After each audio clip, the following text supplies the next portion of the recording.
Assalamualaikum warahmatullahi wabarakatuh. Salam sejahtera. Terima kasih atas kesudian sudah hadir. Saya agak jaga jarak sosial. Masalah COVID yang meningkat. Jadi kita lebih menjawab, memelihara. Alhamdulillah, kita menunjuk kasih kepada Kebawah Duli Yang Maha Mulia Seri Baginda Yang Tuan Agung. Di atas perkenan baginda menerima saya menghadap hari ini. Saya sukacita merhatikan bahawa keadaan baginda sihat walafiat dan dapat berjalan dengan lebih tegak. Seperti mana saya janjikan dalam sidang akhbar pada 23 September yang lalu, saya telah tunaikan hari ini dengan mempersembahkan kepada Kebawah Duli Yang Maha Mulia dokumen sahih mengenai majoriti kukuh dan meyakinkan ahli-ahli parlimen menyokong saya. Dan sebagai hamba Allah, kita insaf dengan ujian yang kita lalui dan memanjatkan setinggi-tinggi kesyukuran kepada Allah SWT dan di atas rahmat dan hidayahnya memberi kekuatan, kesabaran dan iltizam untuk kita meneruskan perjuangan membela nasib agama, bangsa dan negara tercinta ini.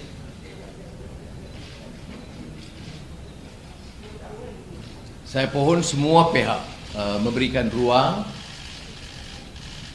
dan wewenang kepada Kebawah Duli Yang Maha Mulia menjalankan tanggungjawab mengikut lunas perlembagaan dan juga budi bicara tuanku untuk menelaah dokumen dan dalam 1-2 hari ini memanggil ketua-ketua parti mengesahkan dan juga mendapat input dan pandangan sebaiknya. Oleh itu, soal hari ini bukan soal kemenangan sesiapa atau kekalahan sesiapa, tapi memohon supaya kita dapat tegakkan suatu negara yang maju dan adil, menangani malapetaka COVID-19, dan keduanya memacu pertumbuhan ekonomi yang meyakinkan. Banyak persoalan dibangkitkan tentang kenyataan saya yang lalu yang menyatakan bahawa pentadbiran insya-Allah sekiranya saya pimpin masih tetap majoriti Muslim dan Bumi Putera. Tapi saya ingin tegaskan bahawa jaminan tentang hak semua rakyat warga negara tetap terpelihara. Terima kasih. Ya. Dia mencecah lebih dari 120, tetapi oleh kerana Yang di-Pertuan Agong akan memanggil ketua-ketua parti, maka munasabah untuk kita bersabar, memberi ruang dan wewenang kepada Yang di-Pertuan Agong untuk memutuskan.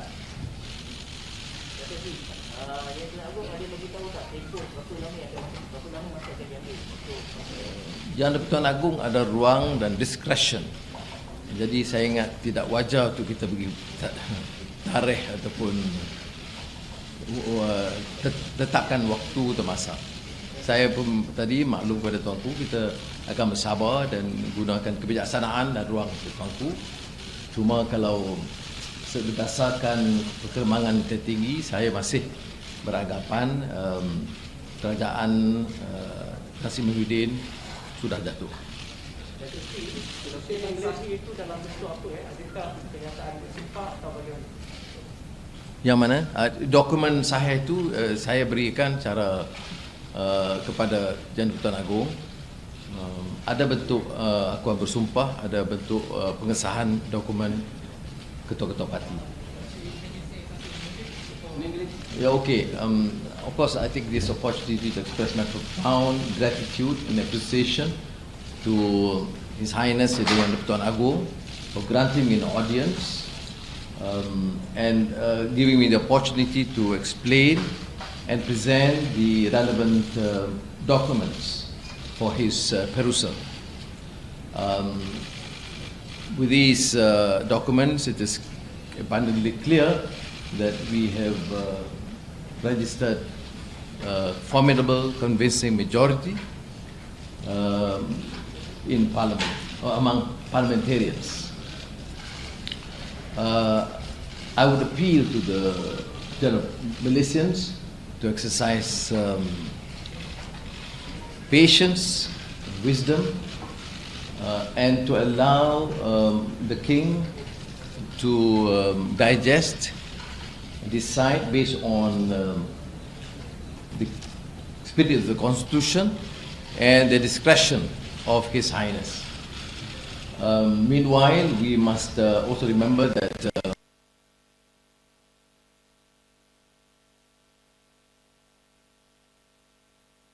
therefore would be appropriate for him to resign.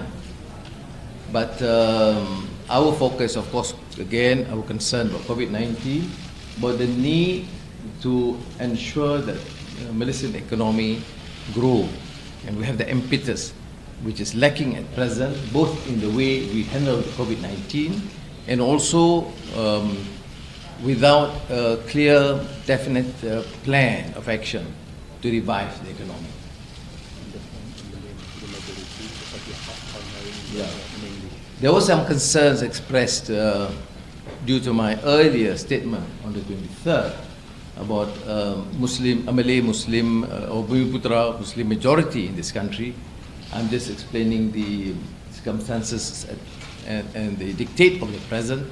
But let me reiterate and categorically assure Malaysians at large that this is Malaysia, and we have to accord right to every single citizen in this country. Yes. The right was concerned that the carrot and the meridian set up here is also the reason why the conditional order was done. So do you have any opinion in that? This is a public health issue and a security issue, and I don't think they should be clouded by political expediency. I'm not making the allegations, I'm just responding to your question. Yes. Yeah. Did the King assure you that if he can verify that you have this clear, convincing majority, that he would then ask the current Prime Minister to resign? And the King is saying he's under no circumstance going to be calling for a snap election, dissolution of Parliament, a snap election. Did he assure you of any of that? The King assured me in no uncertain terms that he will respect fully the Constitution and the spirit of the Constitution. And I then also reiterated the fact that he has discretion and he should be given adequate time to study and digest the papers, the documents, and to consult the other party leaders. So I think that's it. I'm not in the position to then decide on behalf of the King. And did he, as far as getting that number that you say you have, that clear, convincing majority, did you cut deals, make any compromises with anybody who's currently facing criminal charges to get them to go with you? Did you cut any deals or make any compromises with anybody in that circumstance? Number one, this is an inclusive government. No political, personal vendetta against anyone. But number two, which is very important to appreciate, that I have already made it abundantly clear that we are committed to reform, to institutional reform, to judicial independence, and to the rule of law. So there's no question about cutting deals with individuals, as alleged by some quarters. It's completely irrelevant and irresponsible. So anybody who's currently facing charges, that's going to stay as is. You didn't cut any deals to help getting those people on your side. No, what I assured them that there is no political vendetta. There is going to be, but you must accept the due process and the rule of law and the independent judiciary. And not malicious prosecution as alleged. Dalam pertemuan tadi dengan yang Tuan Agong, ada kemungkinan dalam dunia negara yang umum dalam dekat Itu tidak dibangkitkan. Have you received any kind of communication from PM Muhyiddin that you may facilitate facilitators to hand over? I've sent him an olive branch to say that we can discuss and we can accommodate if whatever deemed necessary. But as of today, there's no response.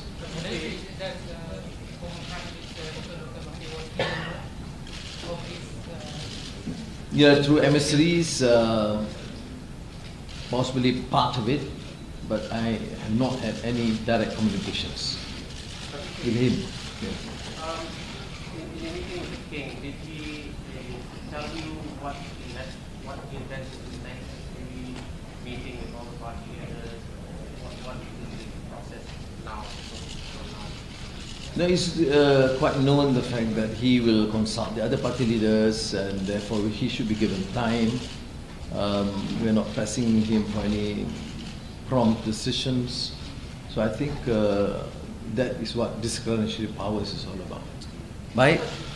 Tapi daripada peraturan doktor lebih satu lagi adakah termasuk Datuk Mahathir dan juga Perdana Ahli Parlimen yang menyokong Datuk Mahathir?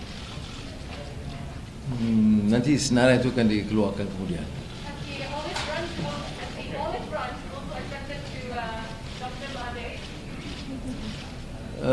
I think, as I've said, this is an inclusive government. I'm not in the position to deny anyone to participate on the condition that they accept these policies and the parameters, which is clear in terms of good governance and institutional reform. Datuk Seri, pengangkatan Datuk Seri adakah melibatkan sekali dengan Pulau Alianza? Saya sebut di sini ruang ini diberikan kepada semua. Baik, last. Terima kasih banyak. Assalamualaikum.